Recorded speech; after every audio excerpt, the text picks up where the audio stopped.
Live from the Washington, D.C. area, it's the Inside Scoop, Emerald Planet. All the ecology news that our viewers want to know. Now, here's your host, Executive Director of the Emerald Planet, Dr. Sam Lee Hancock.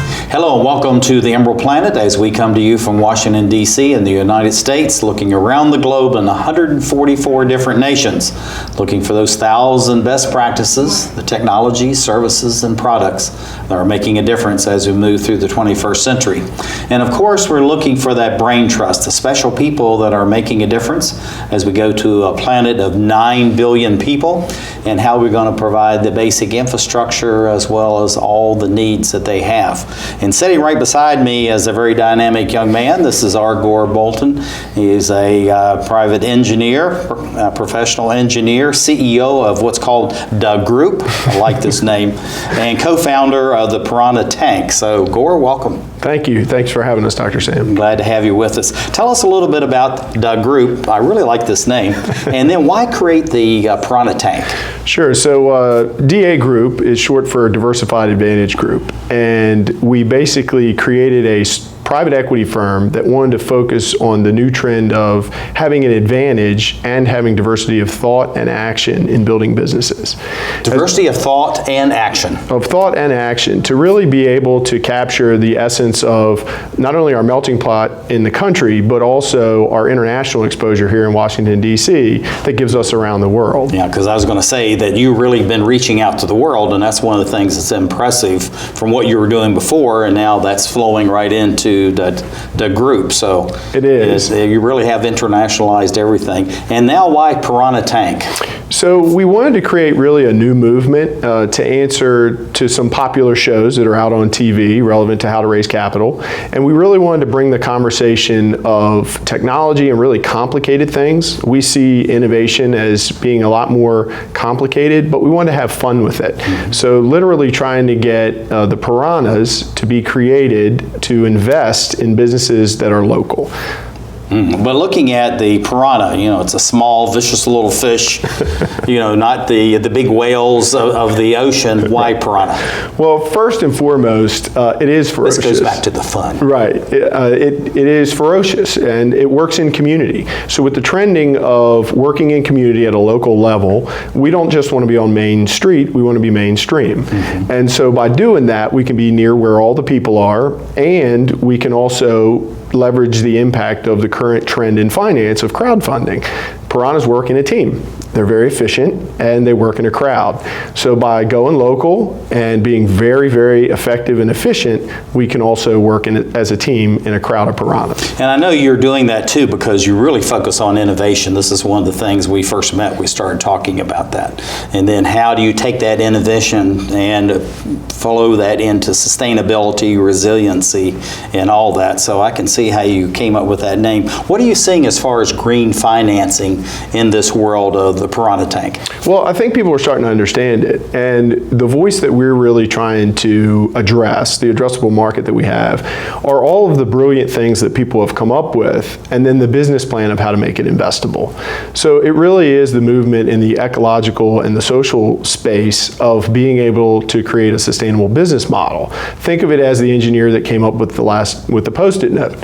It wasn't until the business case was made for a glue that was a failure that it became what the trend that it is today. So we're looking for those types of things. Normally those innovations come out of small businesses or existing businesses that really are able to accelerate something into the marketplace. And so we really want to see that type of activity take off. So Gore, looking at the Piranha Tank and then what you're doing as far as this synergistic relationship with the group, what kind of programs are you seeing, now and on the horizon that's actually leading all this into green financing? And then how does that cycle back in order to provide the impetus but also the resources needed, by these new ideas, innovation, technology advancements?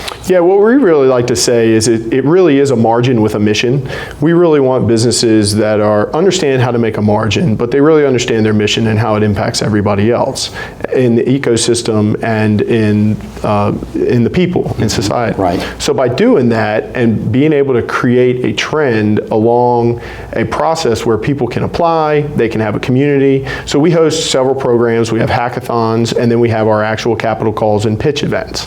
So in the Piranha Tank, we're looking to actually have the piranhas make investments directly with businesses that need capital to expand their idea. Yeah, and I know you're bringing people in to do that. What is exactly a hackathon? We hear that, it's in popular culture, but what is it really? So a hackathon is really what I call a safe place to fail. A hackathon is an environment that we borrowed from the tech space. It was very popular in the expansion of the internet and web-based companies. And we really like that approach. It really allows people to work in teams. It allows them to work on challenging projects that maybe they wouldn't otherwise get to work on. They get to meet people, so there's a sense of community as well as networking. And then they have the opportunity to form businesses and transactions after that that could actually turn into real products or solutions. Mm-hmm. Going back to the programs aspects of this, there's thousands, probably millions of good ideas out there. And when you talk to a lot of people, they're all looking for money, they want people to get involved, but yet when you ask about what is it that you're really focused on, what's your mission, what's your real goal, most of the time they have no idea what their real goal is or how to communicate. It may be a better thing. Yeah. So how do you take and leverage all this that's going on, Piranha Tank, the group, to allow people, and this goes back to the space you're talking about, to be able to really think about it, but in ways they can articulate it to other people that can actually help and do something with them? Well, I think it all starts with education. I think once folks understand that they both need to understand what the investor wants, and then the investor also needs to understand and be more knowledgeable, then those two purposes can meet. And so really being able to close that gap and have people communicate and clearly be able to ask for money and why, and an investor to be able to understand the impact of this innovation, that's really the gap that we're trying to fill. Now looking at the business plan, I know this is something through the various meetings that you've had people come in, they make their pitch and all that, but then you're trying to get the follow-up information, and again, there's usually a gap, I shouldn't say usually, many times there's a gap there. So how do you bridge that through the people that are active around you? Or is it something people have to go back, think, and then bring it back, or there's just no way they're going to get funded? So we've had several people, especially because of the complexity of a lot of the types of businesses that apply to be in the Piranha Tank, we have several that we follow on afterwards. And some of those are in negotiations now from our last Piranha Tank event with some of the piranhas for funding. So we take a hard bite at very large problems, and it's not uncommon for those to be relatively difficult to not only explain but also to understand. So how do you get at that so that they can actually communicate this very effectively? Because one, they have to communicate with you because you're bringing the financiers to this, but then to take it out to market. I mean, that's another bridge they have to cross. So how do you do that? So that's the trick. Yeah. So we look for partners that are in the preparation space, the incubators, the feeders, if you will, into the system. A lot of the competitions that you hear about around the country, where it's not necessarily equity investment or debt investment or a royalty deal or something like that. It's actually more of a competition. You get feedback. It's an open source. So that's a big part of the funnel for us as far as people being able to try their ideas out, put demos out there, and then be able to get ready to actually apply for the Piranha Tank. So this really goes to community then, building a sense of community, building a real functioning community. So what you're talking about, Gore, this community extends way beyond Washington, D.C., around the country, overseas. So then how do you communicate with these people so that you keep them active and involved, but touch them when they need to be involved, right, but allow them to go do whatever it is they need to do when, it's not time for them to be engaged at this moment? Right. So our strategy and our model is to partner with local companies, economic development offices, chambers of commerces, local government offices, to really give them the ability to grow locally and then have access to capital on a national and international scale. Yeah, that's fantastic. So you're using actually the whole platform that's out there in the resource base. So that's Yes. absolutely incredible. What are some of the main ideas you're seeing right now that you feel has real impetus for the future that has, tremendous growth potential? So we are seeing it across all sectors. One of the largest sectors we're really excited about are materials and energy. Those two systems and processes over time. The article that came out about wood being used for some computer chips. That's a very ecological solution. Sure. And so we want to see more items like that in the future to come to the Piranha Tank, and we'd love them to be spawned at the Piranha Tank. Well, I know that you're constantly recruiting to have people involved in this. So how do both nonprofits and for-profits, get into your system, have an opportunity to be engaged, and what kind of steps do they have to go through in order to be able to do that? So they can reach us at piranhatank.com, and our local Washington, D.C. nonprofit is potomacpiranhas.org. And we're constantly looking for other community organizers and economic development offices across the country to partner with us. Now, looking at your for-profit and the nonprofit, what's the split between those two? And do you determine where people would go, which box they would go into, or do they kind of recruit themselves into one way or the other? So they normally self-identify which that they are most interested in, but in general, having run and been on the board of multiple nonprofits, a nonprofit really is more mission-based. It can partner with local government. A nonprofit obviously has its own functionality. Sure. On the for-profit side, really being able to take equity stakes and have ownerships and partnerships to actually be able to grow and capitalize businesses and get an investment return. So as each business model comes forward, we try and figure out which of those business models is best served. Okay, well, we're almost out of time, as it always is when we get together. But looking at it, two quick questions. One is, what do they need to prepare as they approach you to see how they would fit into this whole thing? So the largest thing they can do is watch the example of our perfect pitch on our website. It really does boil down how to get your message down to 2 or 3 main points. And that's really important for any entrepreneur that's seeking capital. It's kind of your 30-second elevator speech. And where do you see the Piranha Tank and group being in the next 5, 10, 15 years? So in the next 5 years, we'd love to really have most of the major markets and submarkets in the United States very active in the Piranha Tank. And we also really want to see private equity hitting middle America and middle class companies as transitions are coming in the future market. So you're really building the middle class, or reinvigorating and expanding the middle class then in the United States. We absolutely want to do that. That's fantastic. This is Argor Bolton. He's a professional engineer, CEO of DeGroup, and co-founder of Piranha Tank.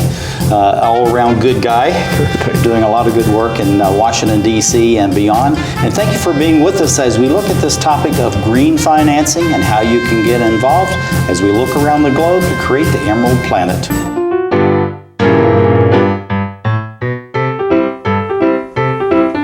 There's more than just books at the library.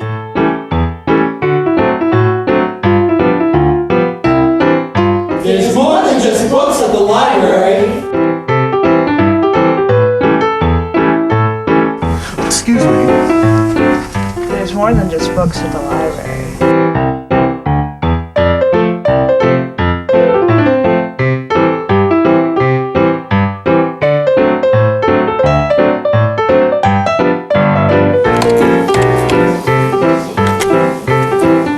Il y a plus que de livres à la bibliothèque.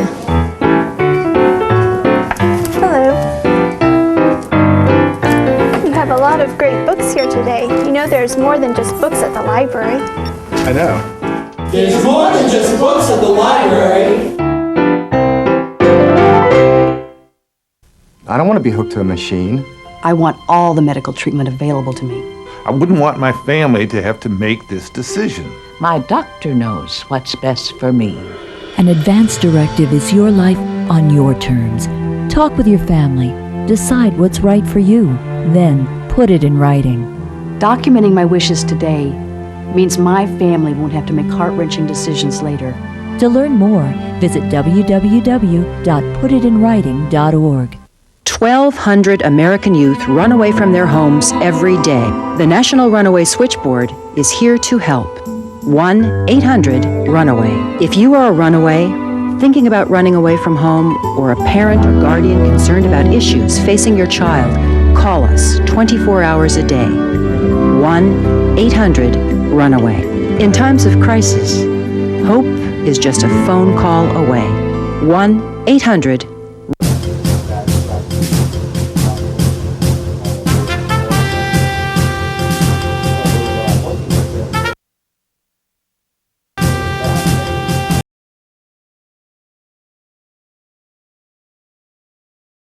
The Emerald Planet, as we come to you from Washington, D.C. in the United States, as we're looking around the globe in 144 different nations. As the planet goes to 9 billion people, how are we going to be able to provide the food, the fuel, the fiber, and all the basic infrastructure that's needed to help them as we move to a society or societies that actually provide the best as far as conditions of living instead of just existing. And we have someone who is involved in all this as far as bringing funding to very innovative, resilient, and sustainable organizations. This is Tiffany Potter. She is the president of Streamline Consulting Group, LLC, and welcome to the Emerald Planet. Thank you so much for having me on your show. Glad to have you here. Tell us a little bit about Streamline Consulting Group. What is it, and what's its vision and mission? Okay, great. Streamline Consulting Group, what we do is we help raise and place capital in environmental markets. We focus on the conservation of energy, forests, and water. We specialize in areas where there are derivatives, a carbon offset, a renewable energy credit, a nitrogen and phosphorus credit, or a stormwater credit. So our mission really is to help small businesses, tribes, and nonprofits raise capital from Wall Street to do what they want to do and be able to produce a return on investment. I think that's absolutely fantastic, and particularly if you're working with Native American nations. You know, there's 566 of those around the United States, very important. And I think you're also focused in the inner city where there's tremendous markets and growth potential there. So why did you choose these two areas? I mean, you're doing all the mainstream things, but also you've added the Native American nations, yes, as well as inner city. So why add these to the complexity of what you're already doing? Okay, it's a great question. I worked in Wall Street for several years where there was a lot of money going into green finance, reducing deforestation, doing mitigation banking, doing other kinds of projects. But I felt like on the Wall Street side that there was too much expectation for a return on investment, that some firms really wanted 30% return. And they wanted it yesterday. It's not like, right, exactly, okay, come around in 5 or 10 years, we wanted it yesterday, and this is how much we want when we want it. Right, exactly. And I felt like a return on investment is actually critical to making a project work and having it be efficient and getting multiple people to work together. But I also thought that ancillary co-benefits, environmental and social co-benefits, are very hard to quantify. And that if you could find projects that produced a return maybe 7% or 10%, that maybe was even beating market averages, but focused on inner cities and did job training, or focus on tribes where there were no other really good social services coming in and creating new vision and new excitement about the tribe, and investing in solar and energy and things that make tribes more independent. That I thought that these fields in itself just produced something that you couldn't quantify and was worth doing. You know, the whole thing about social responsibility, social investing, and all that, I mean, these are catchphrases that are now coming into the lexicon, whether you're on the African continent, Latin America, China, India, and these kinds of places. So how do you balance that when you're talking to someone about putting their money wherever it is that they're going to invest? And there, you know, the expectations, we want 25 to 30%, which is very unrealistic in most cases. Yes, very unrealistic. And, and people are earning, 1 to 2%, in the bank these days in most cases. And so what you're saying about the 6 to 7% is realistic, but how do you get them to hear you when you're talking about that and they're saying, well, do we really want to be, in tribal lands? Do we really want to be in the inner city? Mm-hmm. How do you bridge that so they understand what it's all about, and that not only, hey, you can make a profit, mm-hmm. it's long term, but at the same time, you really are contributing to society. Do they listen to that message? Yeah, that's a really good question. There are certain people that do listen, and a lot of them are small businesses. I'll give you a good example. One is Gallery O on H. It's a gallery that's in the 8th Street area of the District of Columbia. And there's a project that we're working on that you may ask me about soon that has the capabilities of having a pretty high return on investment. But what's interesting to them is they're not interested so much in the profit as they are interested in the community engagement and the benefits of youth education. So I think what's happened, at least in my business, is that I'm not doing as so much convincing as I used to, that investors who want to have a 7 to 10% return and do want to produce social and co-benefits, they actually find me, or people refer individuals to me. So I do a lot of screening with high net worth individuals and funds.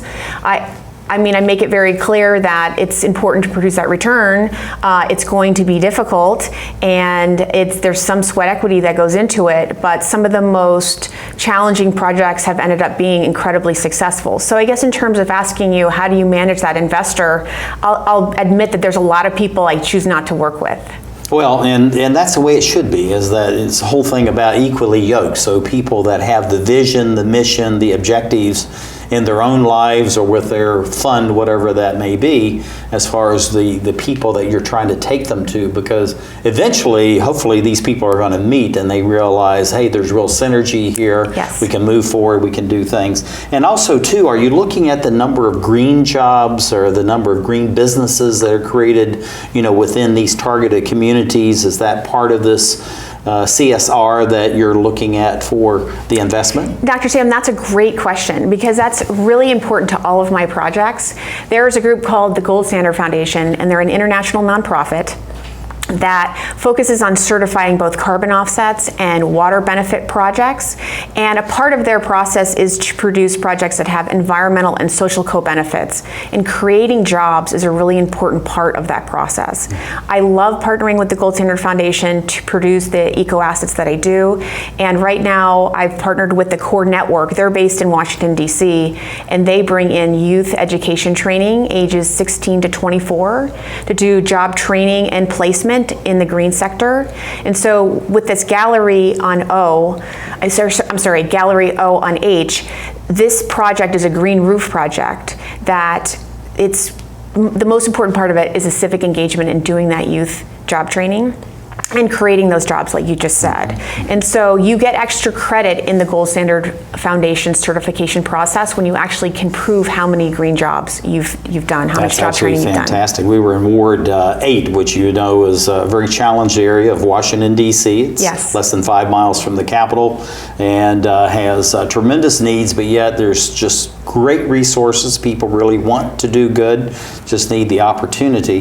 But out of that community, we've identified almost 700 people that can go into training. So we certainly need to talk about your gold standard and the things that you're doing. Yes, I would love to. But looking at the success and the green funding of moving in, you say people find you now because you've been out there, you have this mission, you have the passion, people are, again, trying to seek, the same level. So what are you looking for from them besides their commitment to, these special targeted areas? Are there any other things that are very important as far as your selection criteria? Sure. I mean, I say one of the most important thing is sort of the organic process of finding good projects to work on and to build. So this project that I'm working on right now with Gallery O on H, it involves a small business owner and a green roof, at which we're getting green roof rebates to help pay for it. We're producing potentially stormwater credits.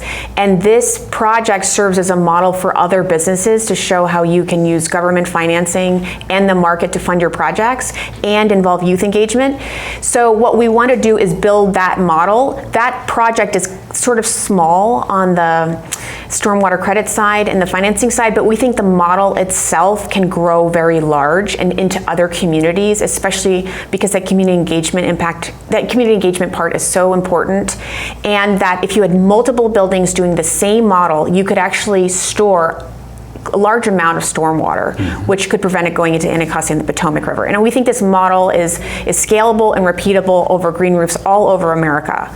So the kinds of investors that I would like to find, in addition to the ones that I have, are the ones that understand building a model that's scalable and repeatable and having patient capital. Yeah, and that's very important, because if they have to have the returns yesterday, that's not really a good fit. Actually, right. There are not too many projects right. that's a good fit for. So looking at the stormwater retention credits, the SRCs, Yes. is really important. This is something we're looking at for a project again in Ward 8, which is going to be combined with a distributed energy project. It'll be the largest in the United States, and so we want to do both of these. But what are the stormwater retention credits? How do they work? And then why is that viable for, say, communities of faith, nonprofits, as well as large for-profit developers? Okay, great. So stormwater credits were created by the District of Columbia. The first transaction happened last fall. It's a relatively new program, but basically residences, commercial businesses, we all contribute to pollution in the Anacostia and the Potomac River because nitrogen and phosphorus falls from the sky and falls on impermeable surfaces and drains right into those rivers. And so stormwater credits create a platform at which people who could store that stormwater during peak events could basically get paid for that storage. So you can store stormwater in a green roof, in rain barrels, in cisterns, in giant pillows that can be put in your basement. And you can do quite a bit to slow that stormwater runoff coming out of your house. Right now, stormwater credits are selling about $2.27, and the District of Columbia per gallon. Per gallon. Yep. And so basically, the district has created a couple different incentives for people to manage their stormwater. There is a green roof rebate program, and then there's the credit program. So what happens is, and I'll give you an example. So we're almost running out of time. Okay, so you gotta be quick. Sure. So the stormwater credit program basically allows people who don't want to invest in the infrastructure of a green roof to be able to buy the credits that someone else has in excess. So this gallery O and H, when they meet their stormwater commitment for storing stormwater, they can sell their excess credits and they can reinvest that money into their gallery. So there's a lot of opportunities, and particularly people in communities of faith or nonprofits can use this to have sustainable funding for their own organization. Is that correct? That's the purpose of it? Cemeteries and churches, they have a large stormwater obligation, correct. Yeah. And almost half of their water bills are usually related to stormwater runoff and the clean water Running out of time, what do you see for your organization over the next 5, 10, 15 years? Sure. So I've been working very quickly on building scalable, repeatable models in reforestation and in Bolivia and forest conservation in Colombia. I want to continue to grow those models, and working with energy storage. Energy storage of renewable energy, I think, is a game changer for renewable energy. And we've got some projects out in California working on that. My goodness, you're all over the place, and headquartered here in Washington, D.C. That's really great. Tiffany Potter, she's the president of Streamline Consulting Group, LLC, and looking at all these ways to use very creative funding. And thank you for being with us as we look around the globe to create the Emerald Planet. Osama bin Laden calls getting nuclear weapons a religious duty. Today, materials that can be used to make nuclear weapons are stored in more than 40 countries. Sometimes protected by just a chain link fence. Yet not enough is being done to lock down these materials before terrorists steal them. Why did we learn all this? My mother, my son, my sister-in-law were all murdered September 11th. Help protect America. Together we can. Please join us. The stem cell issue is being debated throughout the country. Truth is, most everyone has an opinion, even if they don't know the facts. Let's stop arguing and start really understanding the potential of stem cell research. For us and for millions of Americans living with disabilities, get the facts. Call 1-877-842-3442 for free information from the Stem Cell Research Foundation. That's 1-877-842-3442. Following the tragic events of September 11th, there have been hundreds of violent attacks against innocent Americans. Remember what that flag you're waving stands for. Remember, please stop the hate. We're stronger when we are united. Remember what that flag you're waving stands for. One nation under God. Indivisible. With liberty and justice for all. In America, there's either room for everyone or it's not America. Don't pick the wrong fight. Let's keep America land of the free. Stop the hate. Planning a home renovation? Put this at the top of your to-do list. Because after 10 years, none of you are protected against tetanus and another potentially fatal disease, diphtheria. A minor injury, such as a cut or a scrape, can put you at risk for a tetanus infection. And while safety gear offers some protection, An up-to-date vaccination called the TD booster is the best insurance against tetanus. So get the TD booster. If it's been 10, do it again.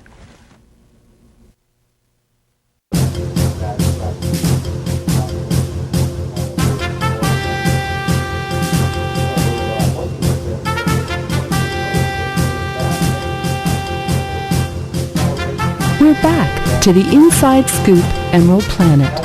Here again, your host. Yes, I'm Dr. Sam Hancock, coming to you from Washington, D.C. and the United States, and we're looking around the globe in 144 different nations, looking for those 1,000 best practices, the technologies, the services, and the products that are making a difference as we move towards the 21st century. And as we go to a planet by 2050 that has 9 billion people, how are we going to be able to take care of them in an equitable and at the same time a very robust way so that they contribute to society and not be a drain? And this is something that a gentleman sitting right beside me, Ron Schmelzer, who is the CEO of what's called Tech Combustion. I love that name, Ron. And they're bridging into a name called Tech Breakfasts, and they're really focused on technology events and building community, correct? That's right. Ron, welcome to the Emerald Planet. Thrilled to be here. Thanks for having me. Glad to have you. Say, tell us a little bit about this Tech Combustion, and then now you're going into Tech Breakfast. So actually, Tech Breakfast started in 2011 as an event for folks to demo technology in a show and tell fashion. It started as a hobby, and now it's the largest monthly morning tech event in the nation with over 13,000 people in 13 locations every month, where we basically gather technologists to demo their technology in the morning in a show and tell fashion. The rule is no PowerPoint. So they have to truly show off their technology in 7 minutes or less. Oh, that's absolutely incredible. And you're talking about these 13 different areas. So give us an idea of the scope, breadth, and depth of these locations where you're actually having this. And maybe give us a little idea of the range of scale. So people say, hey, we're not too big, we're not too small, we all fit. Sounds great. So it started right here in the Mid-Atlantic. I actually started up in Baltimore. And soon after we were doing these events, someone down in Columbia, Maryland said, hey, we would love to have Tech Breakfast here once a month. And then after that, I said, hey, we'd love to do this in DC, and then Northern Virginia, and then Montgomery County, and then Boston, and then New York, and Philadelphia, Raleigh, Austin, Silicon Valley, and a few other locations. So we're in Anne Arundel County and some other locations on a quarterly basis as well. So what you have there, Ron, is you have a mix of small, very intimate communities all the way to New York City, which is just a huge metropolis and one of the mega cities on the planet. So what are you doing different or anything different as far as how you manage, identify, and host these, whether it's in New York City or Anne Arundel County? That's right. So we're triple agnostic. Basically, we allow companies and individuals of different sizes to demo their technology, and we're three kinds of agnostic. One, different kinds of technology. So it could be computers, hardware, software, biotech, nanotech, clean energy, robotics, we get it all. The second thing is we're stage agnostic. So not only do we get a lot of startups, but we also get larger companies coming to demo, even some government agencies. The Census Bureau came and demoed their technology for the data technology. So it's kind of a proof of concept environment. Yeah, basically always first release, really early first release technology comes in demos. And the third thing we're agnostic is, of course, region. And what we found is that even though New York City and Anne Arundel County and Northern Virginia and Boston and Silicon Valley may be all very different, the truth of the matter is innovation is happening everywhere. And I think this is an interesting period of time that we're in, where there's the democratization of technology, and we're seeing innovation pretty much anywhere that you can think of. Yeah, we deal with at least one group from China or India every week of the year, all 52 weeks. Sometimes we'll have 3 or 4 within 1 week. And of course, they're here, they want to be at the center of the government, and they look like their nations. Everything emanates out of the central government and comes out of the capital city. And I keep saying, this is a totally different universe than what you're looking at there, because things actually come literally from the bottom up, and not so maybe not even so much bottom up. The fact is they start there and then they spread across. So how do you convince or how do you educate internationals that what you want to look at is the local, down at the city, the county, the state level is where innovation and all this technology is really taking place? So as you can imagine, there are a lot of engines of innovation. One of the biggest are, of course, the universities. The universities and the research areas and the campuses, and those are, as you know, they're spread all over the U.S. Correct. Mostly not even in the major cities. They're out in, Dublin, Ohio, and Augusta, Blacksburg, Georgia. Virginia, Yeah, Virginia exactly. Tech, right? And I'm always, I should say, pleasantly surprised when some fairly advanced piece of technology comes out of some university research project that someone's been working on, very focused in a particular area, but has a global implication. So when you're looking at China or India or many parts of Europe, you'd say take a look at those engines of innovation, those universities, those research labs. That's where you should be looking for some of those key innovations. And of course, the trick is commercializing them, which is always a lot easier than it sounds. And particularly when you have inventors, many times they get so much into the technology they forget how to really develop a business and be able to communicate that to other folks. Looking at what is the triple bottom line, what's the balance of that, and then how does that apply to what you're doing as far as your tech combustion and the tech breakfast? Sure. So as you know, whenever somebody's trying to invest in a technology, they're always thinking about that first bottom line, the profit. What we're finding is that a lot of folks, especially millennials, care a lot more about the other impact that technology has, because you can see both sides of it.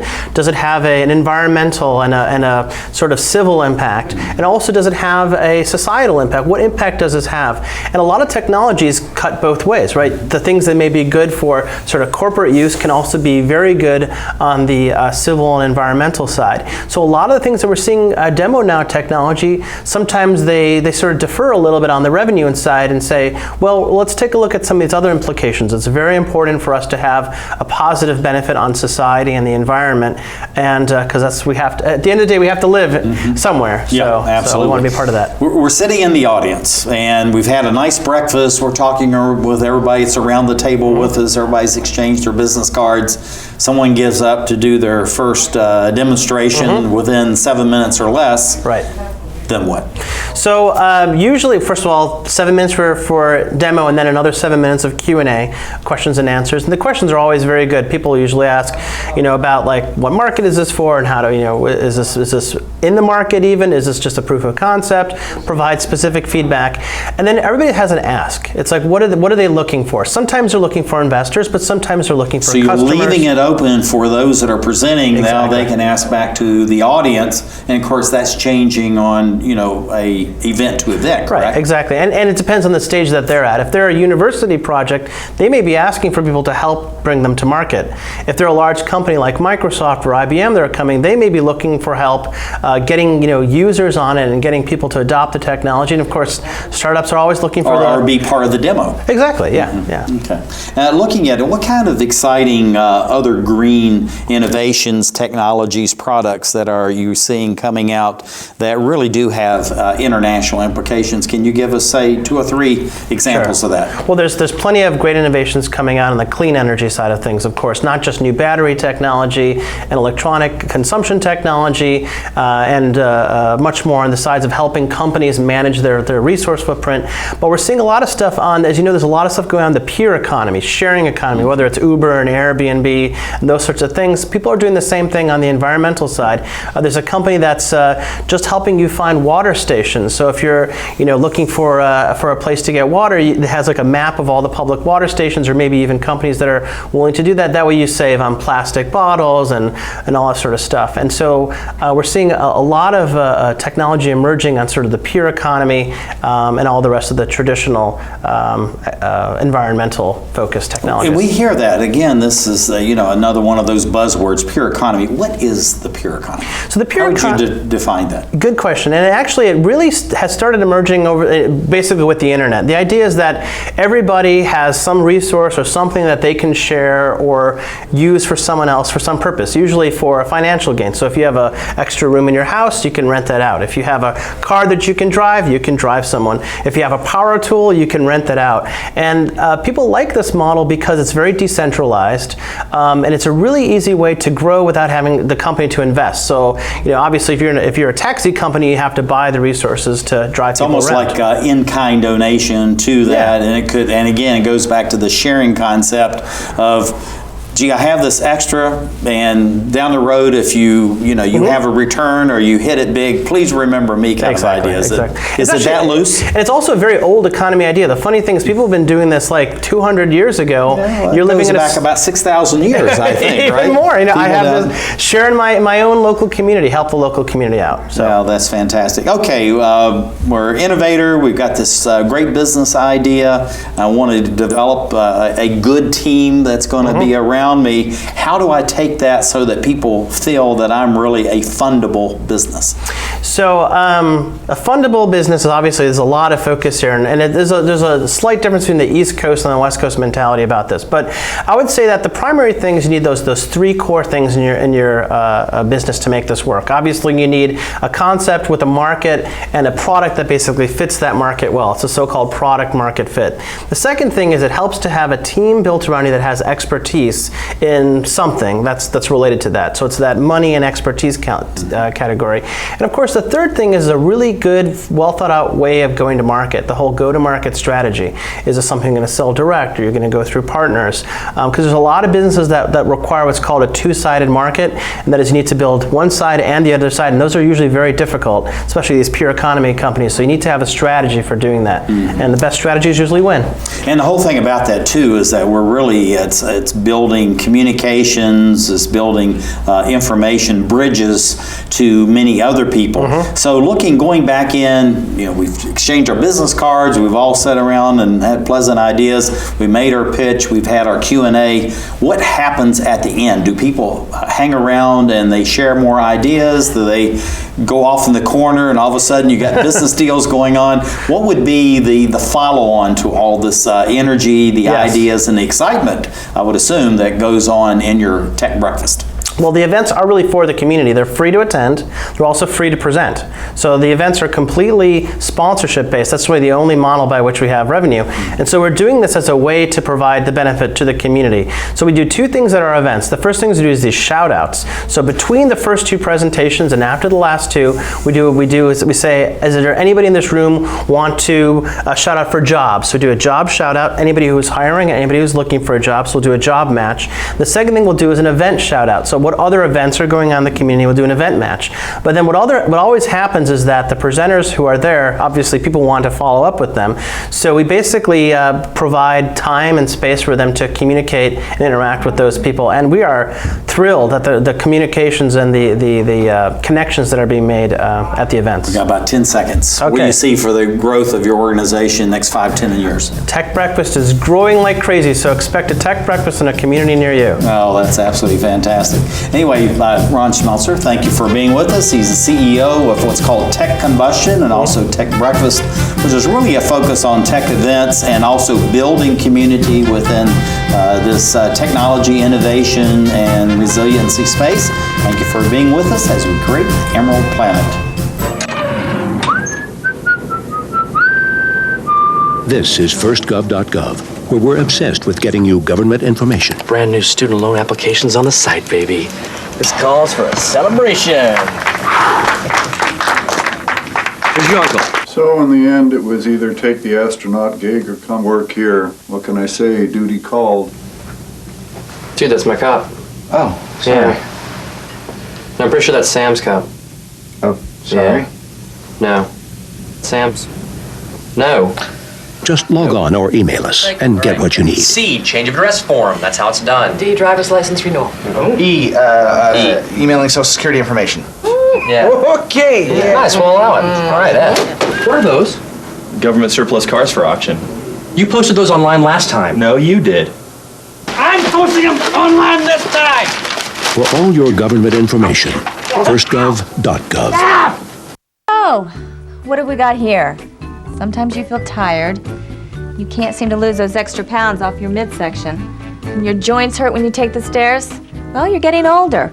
But I'm happy to say that there's some simple things we can do to keep you happy and healthy for years to come. We can also lower your risk for some serious diseases the older population is often subject to. Proper nutrition is more important than ever. Your body has changed, you know. Not as many treats. A basic exercise plan, lots of walks and fresh air, and most importantly, come and see me for twice-yearly checkups to help ensure the best possible quality of life. Now, how does that sound? Good boy. Improve the quality of life for your elderly pet. Schedule twice-yearly checkups that include preventive care and regular lab work. A message from the veterinary members of the American Animal Hospital Association.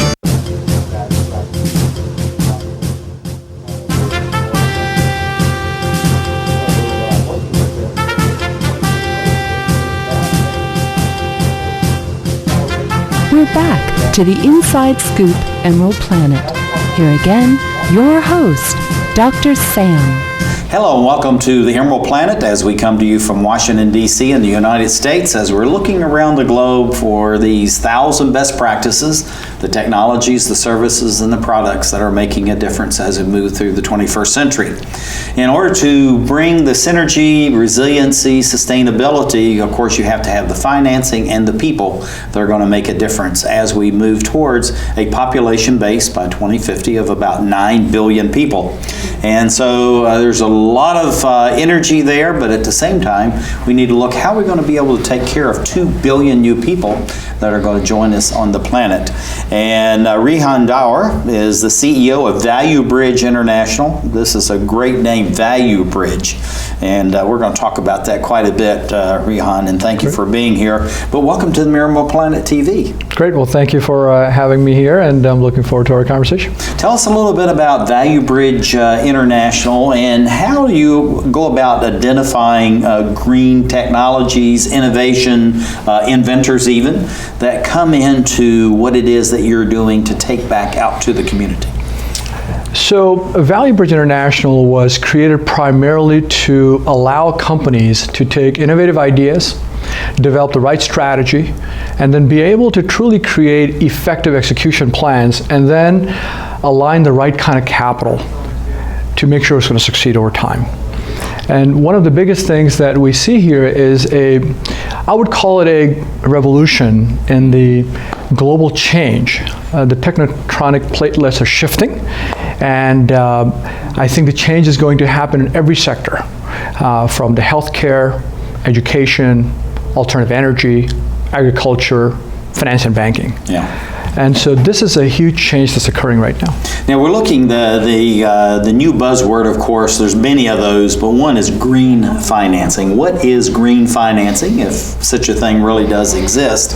And then how do you bring that in from people who are looking for social good as well as return on investment, ROI? So how do you marry those two together? And then again, how do you identify what would be called green financing? Well, first of all, green financing is no different than just a green dollar. But nonetheless, I say that as a joke because I think the terminology really should be more along the lines of how do we really create sustainable value? And how do we allow for money to be utilized as a measuring stick in terms of the return on investments? And personally, our objective is to get beyond just the outcome of the capital return on these projects. So the financing is a challenge right now because the traditional methods of measuring return on investments are very different than what actual socially conscious, which we call the socially conscious investment opportunities, are actually creating what we call as a ripple effect. Mm-hmm. It is an integrated, not a cooperative, but it's an integrative approach of doing that really benefits the society, but at the same time does it in a manner that allows for the resources to be utilized in an effective way. So return on investment has to be looked at very differently. So money, how we look at money, how we look at time value of money, I believe all these definitions have to change. Now, looking at your classical investors, many of them, come out of a different era, different decades, and so, I mean, let's face it, with the internet, with the Internet of Things, with the cloud, all these things, this power, no matter what age you are, you can actually reach out, find the information that you need, but yet at the same time, much of the financing really still resides with a certain group, class, age, particular, as far as the investors. So how do you bring the younger generations forward to understand what these people are looking for as far as return on investment, but at the same time to realize it's a new generation, they think differently, very differently about what investment really entails and the obligation to the community. So how do you bridge both of those, Rihan? Great question. So I don't think it's educating one segment of the age group, if you will. I believe it's a conjugational education of both sides. So the traditional money people, if you will. I was on Wall Street for many years, so the theme behind it is very different in terms of very hardcore, short time to get money return and what is the maximum return you can get on your money. On the other hand, if we really show the old bankers the real opportunity to make return on capital much longer term, which will be a lot greater than looking at it from a shorter term perspective. Some people call it patient capital. And then the younger generation being able to understand that it's not about a particular product or service they want to push out, but it's really how they actually create a ripple effect in terms of what product they're creating and how it actually allows for greater efficiencies to be realized. And I think at the end of that, when we look at the return on investment, it shapes differently, but the feel good is there and do well is also there. Yeah, and that's very important. And I'm finding even in traditional investors, I mean, there are now almost this mission to be there, this feel good, do good kind of concept is really almost being infused in the whole society, particularly as you hear this debate about the middle class and are we leaving the middle class behind? Are we caring for them? Are we expanding the base as far as the middle class? But looking at the triple bottom line, what is the triple bottom line? How would you define it, Rihan? And then again, how do we mesh this together so all generations feel they're buying into the same thing, but we're doing good, but still making money for the investors, but still bringing real value to society? So triple bottom line is being used quite a bit. I was on a panel just last week where it's being debated, is it really a triple bottom line? And arguably I say, no, it's not. I believe what I am personally writing about is I'm calling it the fifth ripple. If you look at the singular method by which we look at what is real investment return, if we begin to take a look at not just the product that it does good, not just the benefit a community might get from consuming particular food or certain cars and so forth, but at the same time, does it have some sort of a social value of a nonprofit maybe benefit? Education is generally the first thing people think about. But if you think about a generational sustainable value creation, if you think about what I would do to someone, let's say, or for someone, let's say, in Senegal, Africa, where I've been doing some things, where I would provide a microfinance to a certain individual who went out there and created a business around watermelons, and now who is now being able to live a dignified life, and also has now become an entrepreneur of 20 other carts that they're actually now selling from, but that person's entire life has changed. So now it's a ripple effect that's being created. So microfinance would be a great example by Dr. Grameen in Bangladesh who started it. So I would call it beyond triple bottom line return, but it's really a fifth ripple and continuation of those ripples of value creation. Let's pursue this, looking at the challenges as far as investors are concerned specifically, but also the societies generally. What kinds of non-traditional financing are you actually able to bring in to deal with these? But at the same time, how do you blend that with the new technologies, the new innovation, and the new inventors that are out there that really do need this, but actually have viable technologies to bring to society? So 5-7 years ago, the traditional way of getting money was from either private equity firms or venture capital firms, investment banks, or friends and family. You've seen a tremendous growth in the last 5 years or so in this angel investor group, small investors. Now you're seeing technology where we're finding more and more crowdfunding of various ideas. I believe technology is the level playing field for everything. Personally, I believe education is the biggest thing that's missing. And I don't mean academic education, I mean knowledge. Right. And wisdom. And wisdom, precisely. Wisdom, that's really what's needed. Precisely. I mean, we'll talk, if you have a minute, I'll talk about wisdom on this concept. But the point is technology has no boundaries. And in 2000 at GW, I spoke about the fact that electromechanics is where things are going to be, which is Internet of Things, right? So we think about how much knowledge we can extrapolate so fast, so quick. Somebody in South Africa can actually write a business plan, access intelligence from different places, access capital, and have equity owners in different parts of the world and mentorships. That's powerful. Yeah.